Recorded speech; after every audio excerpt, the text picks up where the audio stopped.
Welcome to Between the Horns, presented by your Southern California Toyota dealers. This is week 3. Camryn Irwin alongside JB Long and Stu Jackson.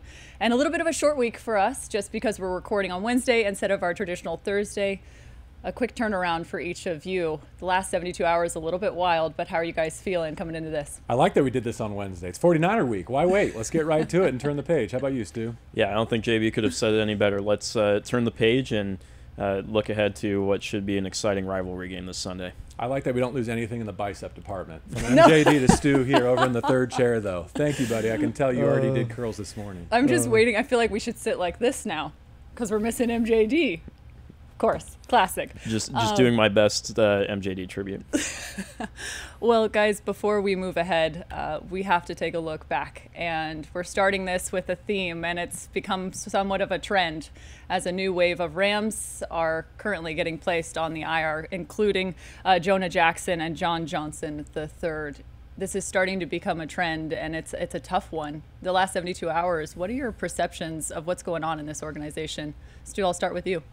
Yeah, I think what I draw on the most is anytime I've seen, Cooper Kupp especially, post something after a loss, he always mentions reflect, rectify, and respond. And that seems most fitting and most appropriate, especially this week. And it feels like that's what, we're hearing from head coach Sean McVay and a lot of the players. Like, the circumstances are what they are. It's about, knowing your role and executing it to the best of your ability, which, is going to require even guys who are already in established roles to, elevate themselves from a leadership standpoint and bring some of those other guys along, especially those players who will be in newer roles or expanded roles. So I'm really looking forward to seeing how that response carries over, especially into these next couple of days of practice. And JB, I know you sat down with Sean on Monday. What did you take from your conversation with him, just considering the numerous injuries that have now piled up? Well, there were 7 months of planning that went into the season, right? Mm-hmm. From the moment last year ends in Detroit into the moment you kick off this year against the Lions, there was a vision. There was a plan. It was executed through free agency, through the draft, through OTAs, through training camp, and it didn't survive first contact, which is a shame because where they have to go by necessity from here, I'm not saying it's over. I'm not saying they can't win games. I think they can win this Sunday, and we'll get to that. But the way they're going to have to do it and how it's going to look was not how they conceptualized it in February, March, April forward. So you go from having 7 months to ramp up to 7 days to pivot. That's where we are right now. It's a hard challenge. I know the 49ers have their woes, but it's a much different mountain to overcome now than just about any other team in the NFL is dealing with. But I do think we need to touch on the people part of this, right? Mm-hmm. Because it's more than just a player going on injured reserve. Like, these are people that we've come to know and love and appreciate. And I found myself reflecting a lot this week. Like, I think in 2021, I appreciated what Cooper Kupp was doing. It wasn't just the yards, the catches, and the touchdowns. It was the way he was blocking. But it was 17 games. Like, do you know how hard that is? And then last year when Puka was doing it the way that no rookie has doing it. I mean, I remember when he slammed that shoulder down on the sideline at SoFi Stadium. I thought it was over right there, and he popped right back up and played that game. Like, all those little moments that have to go right, and the perseverance and the toughness to put together special high-usage seasons like they had those 2 years. Again, I think in 21 and 23, I knew it in real time, how unique, how rare that was. I hate that we're reminded of it right now. And then, I mean, with all due respect to our athleticism or lack thereof, like, Camryn, you're the only one who's actually been in this position as a competitive athlete where you know the work that goes in to build a foundation just to get to the starting line. Like, how many videos, and it's not just Puka and Cooper, this goes for everyone, did we see this offseason, like the work they were putting in to give themselves a chance? How many times did they throw up in Coop's yard, to have this moment and to just have it ripped from them so soon is it's an emotional bummer, no doubt about it. Starting 0-2, not the way to go. And it's been interesting for me in the last several hours because I've been ruminating on the athlete's perspective. And I think Sean has said time and time again throughout this week, just the amount of disappointment for the guys like Cooper and Puka, and he hurts for them. But then there's also this duality, right, where he's still coming in and having to hold the rest of the team accountable because the 49ers are just around the corner. And I think from a coaching standpoint, nobody can do it quite like Sean McVay and the staff. We've learned to trust them, and I imagine how tough of a position he currently is in, just to feel for his guys, but then also to still hold the rest accountable heading into this week. Thankfully, they're so much better equipped to deal with it than we are. Like, the fans handle it better than we do, and the coaches and the players handle it better than all of us collectively. Like, they have work to do. They have an agenda. They have an itinerary this week. The rest of us just have to kind of wallow and get through it until Sunday arrives at SoFi Stadium. It isn't exactly an apples-to-apples comparison, but the other thing I think about, too, is, I mean, what this team went through before the bye week last year and all the injuries they dealt with. They still, this team and this coaching staff still found a way to rally and get themselves in position to get a playoff berth. Again, it's an unprecedented health situation, especially compared to the injuries they were dealing with early on last year. But no reason to think, or at least for me, I don't think there's any reason to think why they can't figure out a solution and hopefully put themselves in a similar position here moving forward. Two things I've learned about this league. The NFL does not care. You'll get no sympathy from anyone else, especially not the 49ers. And the other thing is, I think, an optimistic note for this week, which is just when you think you've got it figured out, just when you think you know what's going to happen, Sunday comes and completely changes your perspective. And as bad as it looks right now, I want to maintain the hope and the belief that 4 good quarters on Sunday can change this whole season, not just the way we feel right now.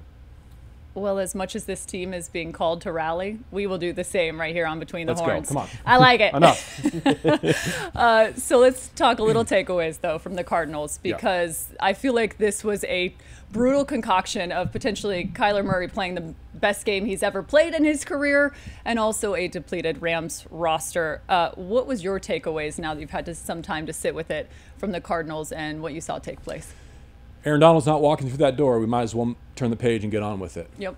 I like the fact that Jared Verse was there, disruptive, in and around the pocket and around the quarterback. Next step is finishing those plays. But when a quarterback has a perfect game against you, you're not going to win in this league, period. I thought back of that game Jared Goff played against the Vikings in that 2018 season. That was the first perfect game that I was a part of. Vikings played well that night. There was nothing they could do. And that's kind of how it was for Marvin Harrison Jr. and for Kyler Murray and James Conner last week. Now, could the Rams have done things starting with their first offensive snap in plus territory to prevent them having that opportunity? Absolutely. And that's where they have to go from here. You cannot let a quarterback be that comfortable. You cannot let a quarterback have 8 seconds in the pocket. You cannot, as a safety, let a receiver get deeper than you are. Those are learning lessons that they had to take the hard way, unfortunately. For me, it was how fortunate this team is to have Demarcus Robinson back. I mean, especially with the injury situation at wide receiver. Thinking about the off-schedule play that he made with Stafford, where Stafford's pointing down the field and directing him, and it results in a big gain. He really emerged in the second half of last season, and so to have him play the way he did, and to be able to have, at the very least, him to count on and to help bring those other receivers along is something that, at least on the offensive side, really stood out to me. Camryn and Stu, I think in many ways Arizona last week is a model for the Rams this week. I know they were not heavy underdogs like the Rams are in their home stadium this Sunday. But let's face it, the Cardinals were sick of losing at home to the Rams. 9 straight times. They were done with that. For most of those players, they'd never beaten the Rams on their home grass. They were done with their division losing streak, and they played like it. They brought that suddenness, that urgency, that emotional advantage. I thought it was very clear on Sunday. Now, I want to be very specific here. The Rams have beaten the 49ers at SoFi Stadium, and none of us would trade that win for any other in our tenure. But let's be done with the regular season one too, is my point. Let's see if the Rams organizationally as a roster can bring that same, hey, it ends here. Despite our circumstances, no more, not here, not in our house. It's funny you bring up DeMarcus because that's now back-to-back weeks where he's made a significant play late in the game. I think it was a third down versus the Lions that was huge right through the middle as well, where you're sitting there going, man, this guy is starting to be somebody that you're not just looking to, but you can lean on. When we consider the goal, obviously beat the 49ers. However, what should be the standard for the Rams going into this matchup? I think just better technique and fundamentals compared to what we saw last week. I think, just hearing a lot of what McVay said both on Sunday and Monday, reflecting on what he saw on tape, that was basically a lot of what it felt like he was pointing to. And even just starting there, I think would be a positive first step, because it was just, at least to me, like so uncharacteristic of what we've seen, at least in the past, from this defense and a lot of the players who are on this unit. So just sharper execution in those areas, I think, is a good starting point. I hate to say it, it's blocking and tackling, which this time of year can be really tough to clean up, especially when your roster health-wise is going the wrong direction. But it's a laser-like focus. It's an attention to detail. It's precision in your technique. Because it's hard to see it getting better unless you can protect up front, unless you can block in the running game, and unless you can complete the plays that you have a chance to make on defense, which there were those moments last Sunday, but that's why the Cardinals got away from you, is because you weren't good enough in those areas. I'm going to ask you guys to put on your coaching hat, and I know you spoke to Sean again on Monday, and you asked him about 11 personnel and just how flexible he's going to be coming into this matchup. And we even considered last week, we thought we'd see a lot of tight ends. We really didn't see Parkinson until right before half. In this last one, and then of course with the running backs, where do you imagine this scheme is going to go? So it's a much larger, deeper conversation than we have time for here, but we can address the personnel component of it. The reason that the Rams, Stu, you know this well too, operate in this 3 receiver set is because it's been the strength of their organization since Cooper Kupp was drafted, and they realized what they had. But it's also because of some of the ways they can regulate the looks they get by opposing defenses. It allows them to dictate terms to opponents. I think the league has caught up a little bit. I think part of what we've seen through 2 weeks is that an NFL defensive coordinator is probably the fastest evolving species on earth. And I think a lot of teams, including the Lions and the Cardinals, spent their entire offseason figuring out, okay, this new identity of Camryn Williams and Matthew Stafford and Sean McVay, we're going to have to contend with that. What are some of the solutions? But to go back to where I started, if the predicate for all this was we can't take Cooper Kupp off the field, we have to live in 3 receiver sets because that's the strength of our team. Well, now that he's not out there and neither is Puka, I think it's a fair question to wonder, if you're putting your best 11 out there, does that not mean that you're playing a 6 offensive lineman, playing a 2nd or 3rd tight end? Like, is there a world where you get out there and 3 tight ends with Camryn Williams in the backfield and Tutu Atwell out there threatening a team vertically, and you look completely different than we're accustomed to? We've seen Sean doing it before. Was it the game against the Bears, I want to say, at the Coliseum? Right. Where they kind of reinvented themselves a little bit when their backs have been against the walls. I don't know if this is another one of those moments, but there's a chance. There's a chance.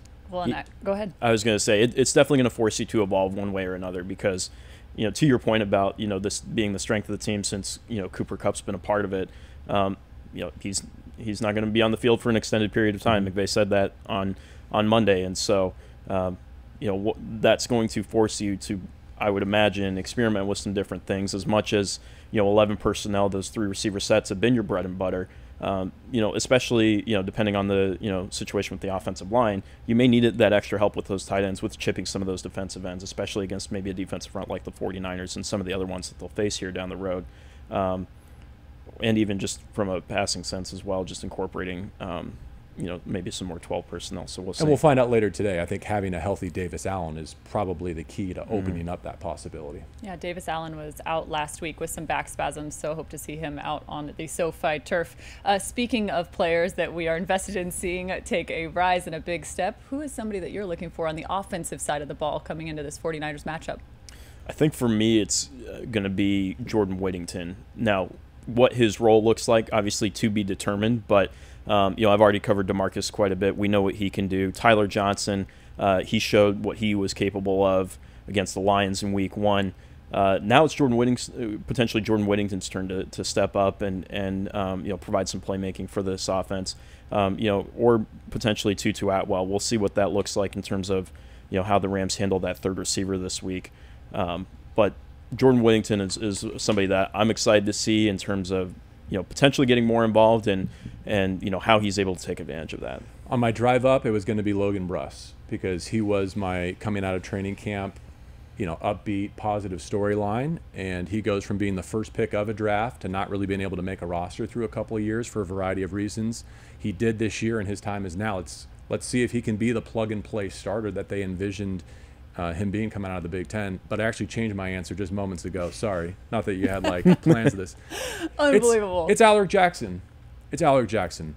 The left tackle play has not been professional grade. It's disrupted the entire ecosystem, and I understand people are frustrated that, you know, A.J. Arcuri in Detroit and Warren McClendon making his second career start in Arizona.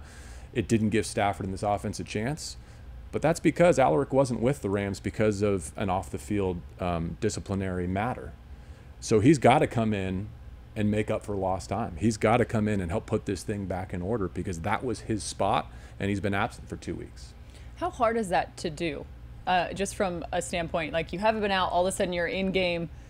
How much of a challenge is that for him? Against the 49ers pass rush, I would say as hard as it gets in this life. Exactly.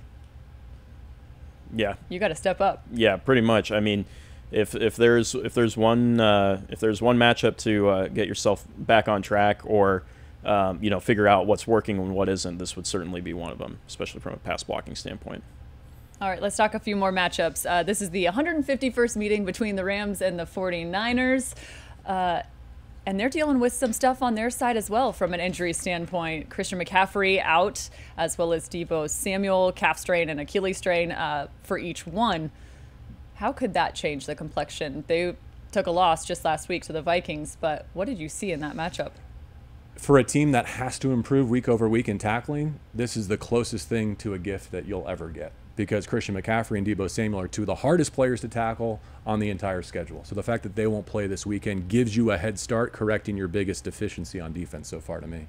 You also think about what they can do in terms of yards after the catch when they get the ball in their hands. McCaffrey obviously as a pass catcher, and then Deebo, whether he's lining up in the backfield or obviously lining up at one of their receiver spots, like they're two of the most dangerous players in that regard. So similar to what JB said, I think that will help significantly as far as not having two players on the field who are very capable of making just one defender miss and turning it into an explosive play. And Brock Purdy got hit.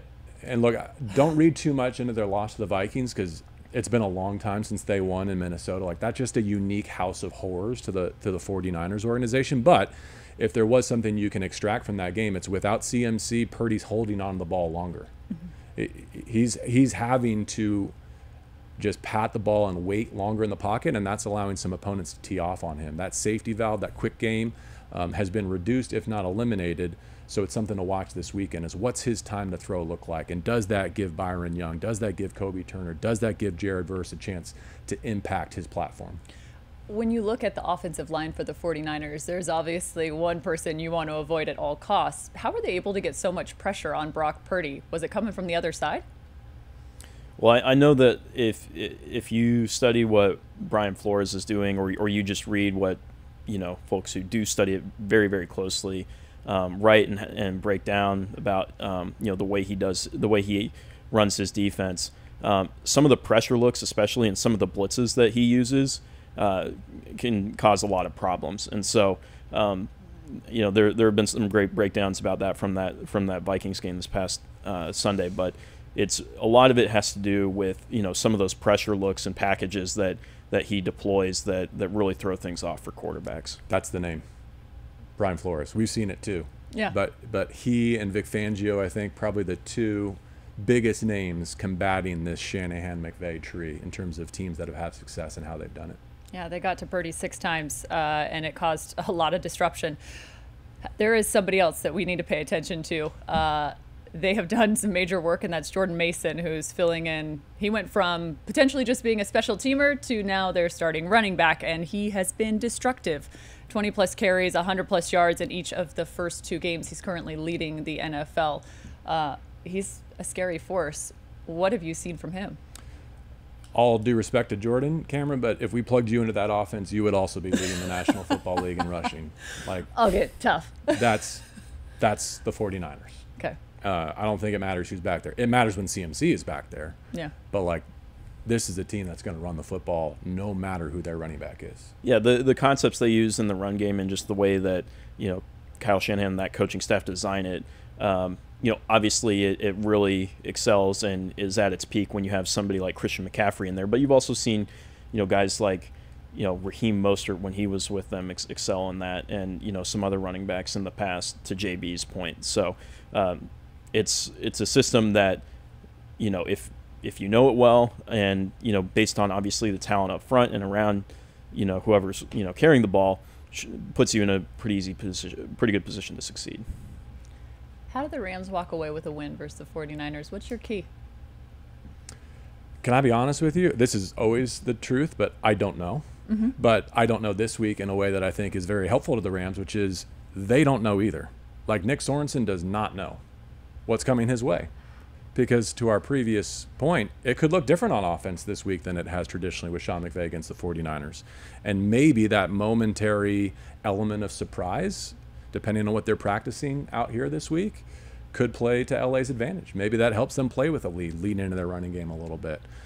But more practically, I think it's make your kicks, get a non-offensive touchdown for the first time in forever, find your future, whether it's Jay Witt or Cam Kinchens or Omar Spates. Like, we don't know, and that's frustrating, and that's an uneasy feeling. But at the same time, I think there's a lot of upside potential there. There is danger in that. There's no doubt.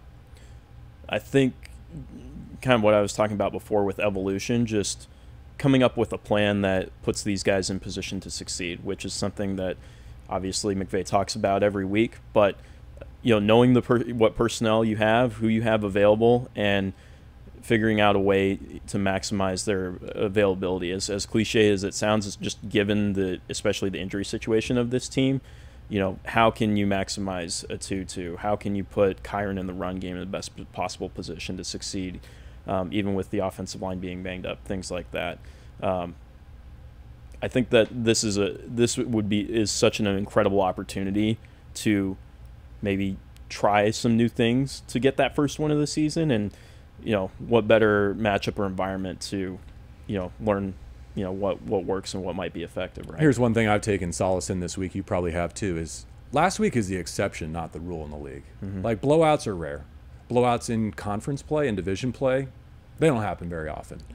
The norm is games being decided by 3, 4, 5 plays. And you can circle them almost every week. We go back to Detroit and say, these are the 3, 4, 5 plays that decided that game. The Rams didn't win those competitive moments. You could see a scenario where they would have. And so I'm banking on the fact that because it's a familiar opponent, because the Rams are supremely motivated, because they're finally home, there's going to be a small handful of plays that if they break the Rams' way, they'll be right there with a chance to quote-unquote upset the San Francisco 49ers. And then we'll be having a different chat next week. You talk about the rivalry, and there is something to be said about juice, right? Going into that, and the motivation. Don't underestimate it. And at least from my perspective, as they go into this, I'm sitting here going, their back's against the wall. They have something to prove, and they've been asked to do that. And I think there's something about this staff and this team that is going to rise to the challenge. And a few names, too, that I think you mentioned, Kitchens, and he's going to play probably a critical role in this, considering John Johnson out of the mix. Why do you like Kitchens? For me, it's his versatility. And when I talked to him during the preseason, he mentioned that he felt like he was going to be put in a position to, show how much of an all-around safety he is, essentially. And I think he's got the ability to play either star or at safety. Looked like toward the end of last week's game that they were kind of experimenting with that, figuring out, okay, if we're going to put, in terms of replacing John Johnson, are we going to put Quentin Lake next to Cam Curl, or are we going to put Cam Kinchens? And so kind of interested to see how that works out. But he was somebody who showed up, pretty consistently in joint practices and even in training camp. And Sean McVay had a lot of good things to say about him on Monday as well, in terms of just physicality and command and things like that. So, he did play, in multiple spots in the secondary at Miami. So he does have that ability. And so we'll see what that looks like. But I'm really excited to see just that physicality and that range out on the field. There's going to be a new version of the Rams in SoFi Stadium just a few days from now. I like to end on a bright spot, and I feel like special teams was that bright spot off of this past week. Let's talk a little Blake Corum. He started off the game beautifully. What are your expectations for him in this one? Yeah, I mean, that was a real bright spot, and you hate that it happened on the first play of the game and the Rams didn't capitalize. But I think between Evans downing some nice punts, Cardi staying perfect on the season, I know he's dealing with an injury, hope to make it to Sunday, but this is one of those moments. This is one of those games where you have to be letter perfect. You have to win that third phase, and I think for the first time in a while, you can go into this contest saying, hey, we're right there on level footing, maybe even a notch ahead of where the 49ers are in the kicking game. Absolutely. And I think back to last year too. We were wondering so much about special teams, and now you're going, hey, this is feeling a lot more solidified into this season. So that's your plus. And then we talked a little Jared Verse, but any final thoughts on him, because he is everything that we expected him to be coming out of this draft. Yeah, I can't wait to see the impact that he has and the tone that he sets, because I think he's the person, not just talent-wise, but disposition, that you brought in for this reason. Yeah. Like, he needs to establish a reputation as, hey, Trent Williams, you and me, let's go. Like, that's a tall order. It's going to be a big matchup. Totally. But, you know, as much as we bemoan the missed tackles, the missed sack attempts against Kyler, what a great opportunity to level up and shore that up. I know Purdy's not Kyler, but he is incredibly elusive inside and just off platform. And so if you get a chance to take him down or to strip sack him, make the most of it, young man. Can't wait.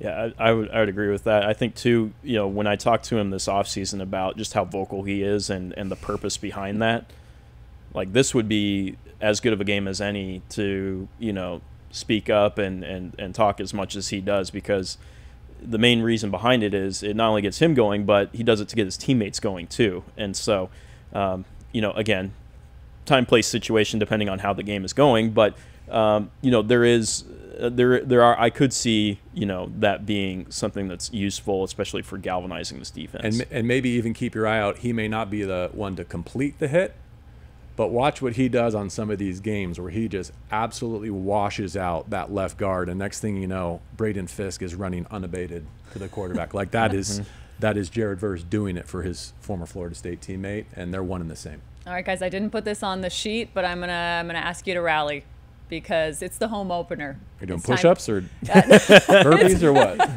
But we need to see Rams fans in SoFi Stadium. What's your rally cry to the Ramley coming into this home opener against the 49ers? You never know who could emerge in games like this. Rivalry game, shorthanded, depleted because of injury. I get it. But, like, how many people saw Puka having the season he would end up having? I mean, that being the biggest example of somebody who was kind of under the radar, who, you know, emerged and ended up shining and being one of the stories of the season. That's the way I look at this game. Like, who's next? Who's going to step up? Like, who's somebody that this team will be able to count on over the next several weeks that has a really strong game or has a meaningful performance that also captivates this fan base? I would say your ticket gives you the best view in the world to the escalators at SoFi Stadium. And if you were there at the NFC Championship game in 2021, you know what I'm saying. If I could drop the mic, I would, but it's currently attached to the Well said by both of you. Thanks so much for joining us on Between the Horns for this Week 3 edition, presented by your Southern California Toyota dealers. Again, Camryn Irwin, JB Long, Stu Jackson, and we will see you in SoFi on Sunday.